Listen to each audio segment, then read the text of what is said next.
পড়াশোনার সাথে সাথে ভিডিও করে সব কিছু একসাথে হ্যান্ডেল করাটা যে কতটা টাফ সেটা বলে বোঝানো যাবে না। হ্যালো বন্ধুরা, কেমন আছো সবাই? এদিকে আজকে চলে এসেছিলাম কলেজে, আর তারপর এখানে আমার বান্ধবীর সাথে বসেছিলাম। আর আজকেও প্রচণ্ড পরিমাণে গরম ছিল, আর এই গরমের জন্য তো হাত পা গুটিয়ে বসে থাকলে চলবে না, তাই এখান থেকে সোজা চলে যায় ব্যাংকে কিছু টাকা ওঠানোর জন্য। আর ব্যাংক থেকে কিছু টাকা উঠিয়ে সোজা বুক স্টল থেকে বুকস কিনে নিয়ে সোজা চলে যাই আমরা মলের দিকে।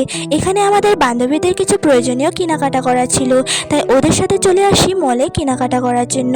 আর ওরাও কেনাকাটা করছিল আর আমিও দেখছিলাম, মানে এখানে অফারে জিনিসগুলো খুব ভালো কোয়ালিটির ছিল। আর তারপর এখানে আমি এই কৌটোটা দেখছিলাম, স্টিলের কৌটোটা খুবই সুন্দর লাগছিল, আর চামচগুলো খুবই কিউট লাগছিল।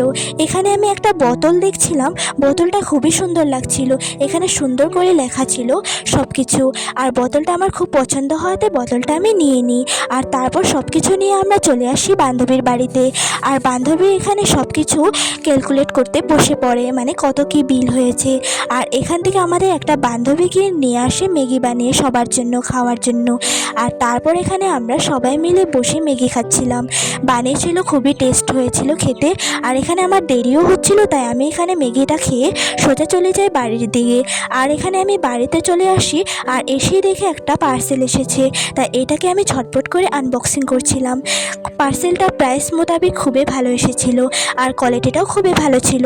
আর এখানে আজকে একটা বার্থডে পার্টিতে নিমন্ত্রণ ছিল আমাদের, আর তার জন্য আমরা সবাই মিলে চলে যাই এই বার্থডে পার্টিটাতে। আর এখানে সবাই মিলে খুবই ফুর্তি হয়েছিল, কেক সেক লাগিয়ে একদম মুখ চুখ ভরে দিয়েছে, দেখতেই পাচ্ছ। আর এখানে ভিডিওটা এইটুকুই ছিল। আজকের ভিডিওটা তোমাদের কেমন লেগেছে জানিও। তো দেখা হবে কোনো একটা নেক্সট ভিডিওর সাথে। রাধে রাধে।